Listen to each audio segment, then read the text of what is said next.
Peace, peace, peace. Peace and blessings to you all.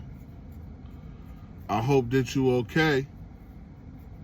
I hope your mental health is intact. And I hope that you're happy. I wanted to make this quick video today to talk about why I decided to stop hustling and let the street stuff go. You know, there's a saying that a hard head makes a soft ass. And boy, was I hard-headed. I got warned by a friend of mine, brother, was a police officer.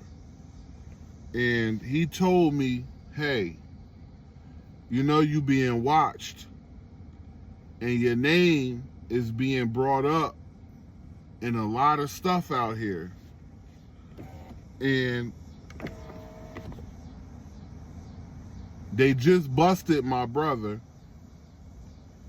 And there's a task force out here now. And because he was a police officer, he was privileged to knowing what's going on.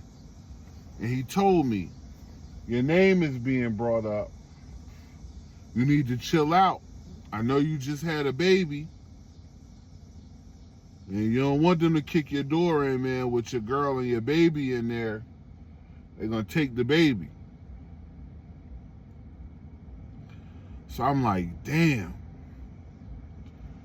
I had already started thinking to myself, you know, it's about time for me to start doing something different. I had been hustling since I was probably 14, 15 years old.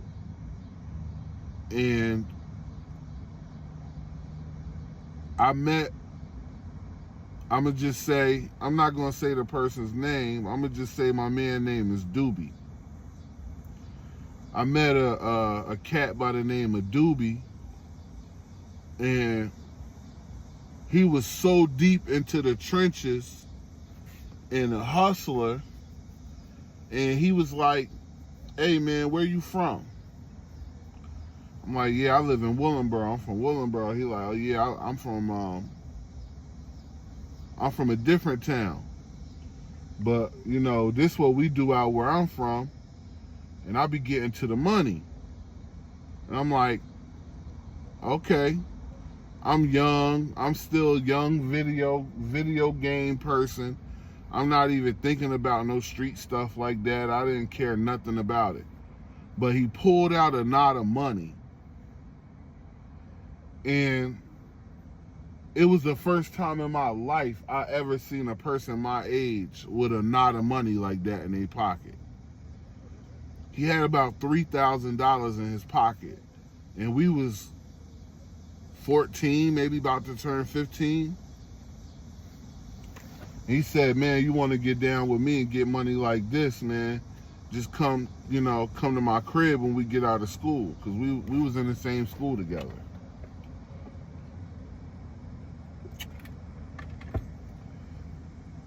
So I didn't take him up on that offer immediately. I thought about it. And I think I talked to my brother about it. And I was heavily influenced by Jay-Z. I listened to Jay-Z, every album, every mixtape, every feature, every song. I was just a Jay-Z fanatic. And Jay-Z talked about drug dealing a lot. And Jay-Z talked about all the money he was making from drug dealing a lot.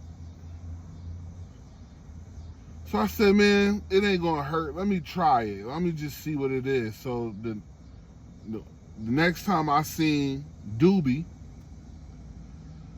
I said, hey man,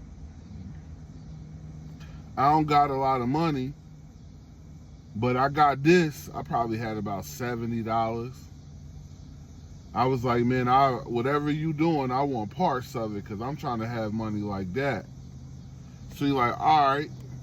when we get out of school, don't get on the bus to go home, ride with me. So this guy was my age and had grown women coming to pick him up. Pretty girls too. So this day we get out of school, I follow him, we get in the car with this girl, we go up to Trenton, New Jersey. He tell me, hey, stay in the car, give me your money. I gave him the money, I stay in the car with her, then we come back to the town where he was from. And he like, I'm gonna show you how to bag this up. Now, I don't even know what he's talking about. So we get in his house, he pull out a white rock. It looked like an egg. I'm like, oh man, what's that? He like, that's hard cocaine, it's crack. I'm like, oh, okay. Now I know what crack is because, you know, I had family members that struggled with drug problems, so I know what it is, but I had never really been in the streets like that, so I didn't know anything about hustling. So that day, he showed me how to break it down. He showed me how to bag it up. And I stuck with him that whole day. And my $70, when I left, I walked around the corner. I said, man, it's about 8 o'clock. I'm going to get on that 8 o'clock bus and go home. Because my mom going to kill me if I come in. I'm already late, but I'm going to come in the house any later. My mom going to kill me. He like, all right, cool. I was just doing what he was doing. So we was going up to cars, every car, $20, $40, $50. I would just give them, you know, the amount that they was paying for. Didn't count my money or nothing. When I got on the bus that night, I'll never forget this. I pulled out my pocket where I had the bagged up crack. And then I pulled out, I had maybe 3 bags of the bagged up crack left. And then I pulled out my pocket and so much money came out of my pocket that it fell on the floor. I was like, damn. I picked the money up and I counted it and I had about $320. And I thought to myself, sitting in that seat on the bus on my way home, counting that money, I must have counted it 10 times. I just made $320 off of $70, and I still got 3 bags of that stuff left. From a young, impressionable mind, there was no going back for me. At that point, there was no going back. Oh, this is it right here. Now I see what Jay-Z was talking about. So for that whole summer, I'm with Doobie. I went from $200 and $300 to my first $1,000 to my first $2,000 to the point where I'm spending money. I'm doing stupid stuff because I am young. I'm not really saving the money, but he would tell me, hey man, don't spend your money like that. Take that money, put a little bit in your pocket and take the most of it, and let's go get more. So I'm like, cool, let's do that.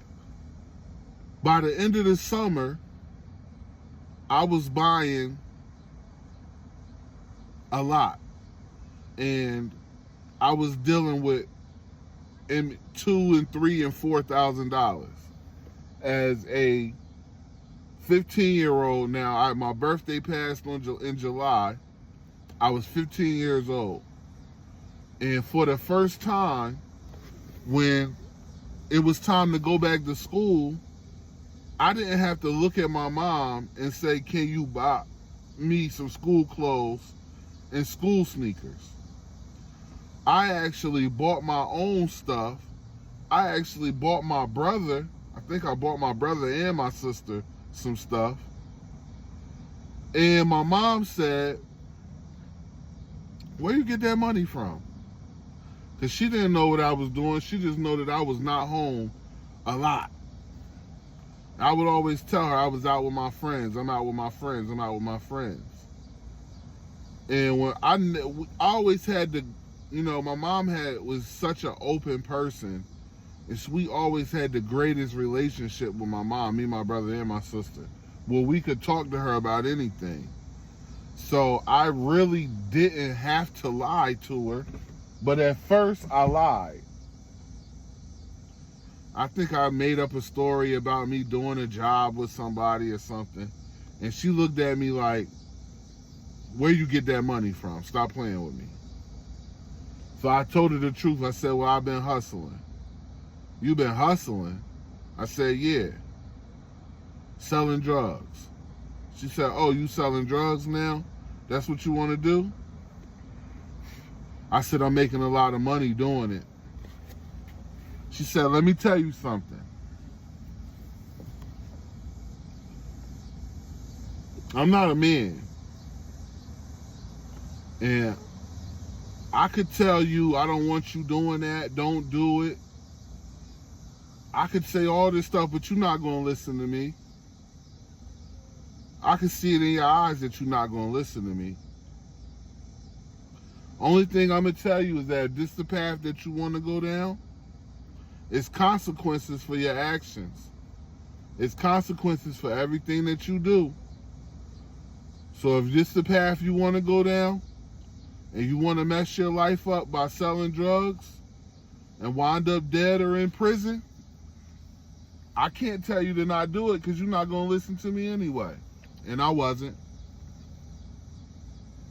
So I went about the business of becoming a little hustler. I've never told nobody these stories. This is the first time I'm opening up and telling these stories that, I've been sitting on for a very long time. I'm 43 years old. This stuff was back when I was 14, 15 years old. I never opened up and told anybody this openly about what I've been experienced.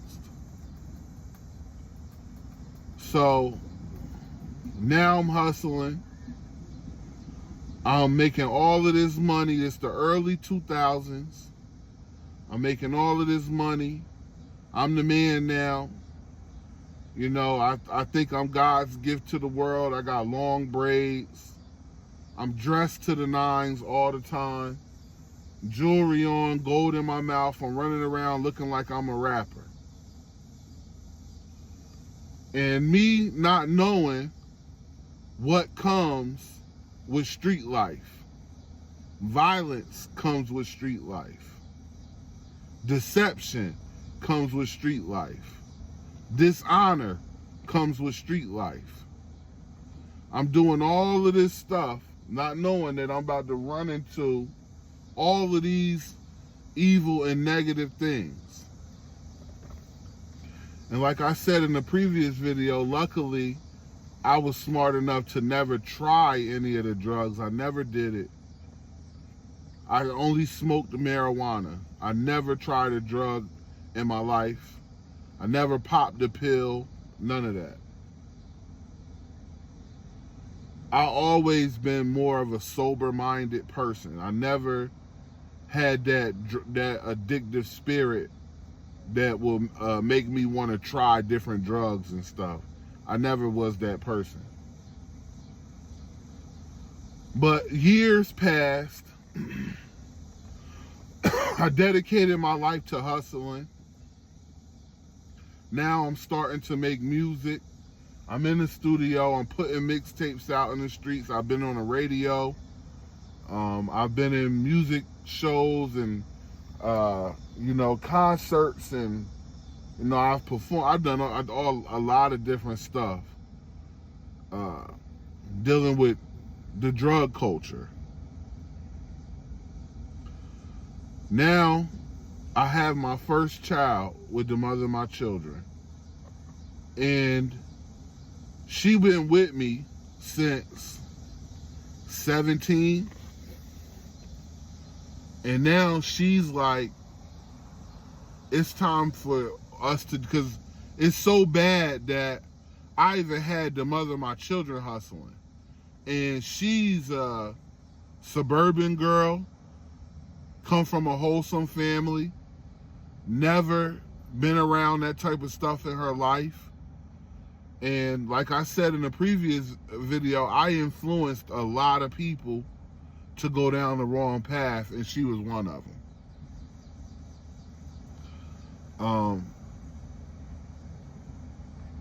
She kind of came to her senses before me.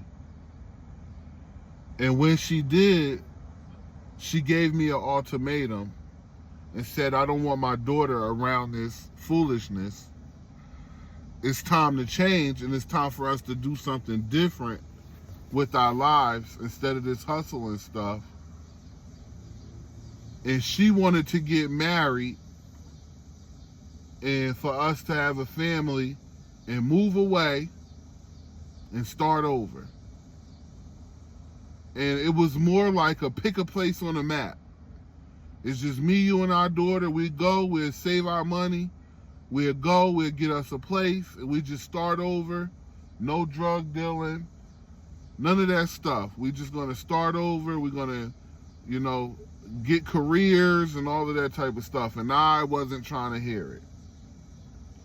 I was addicted to the street life, addicted to the money.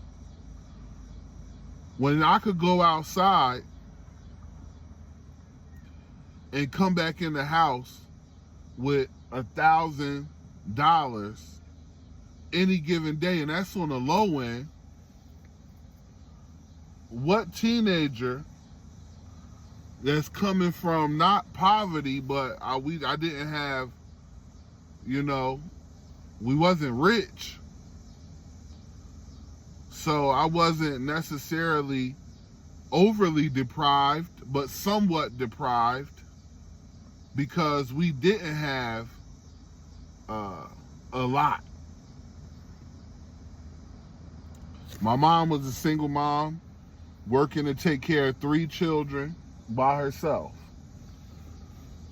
So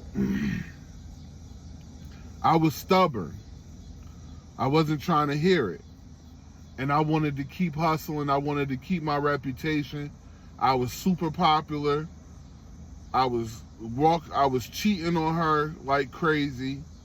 I was looking like God's gift to the world, walking around with jewelry, gold in my mouth, long braids,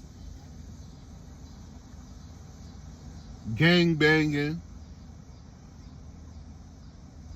And I was popular in the streets and the gangs, the Bloods and the Crips. I was popular in both of the gangs.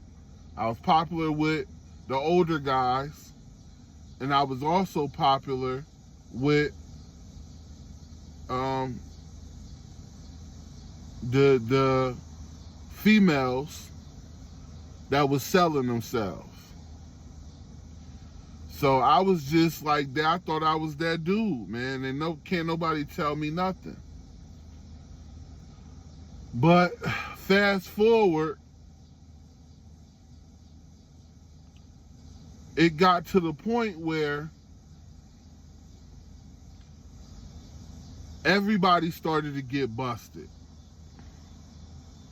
Everybody started getting busted.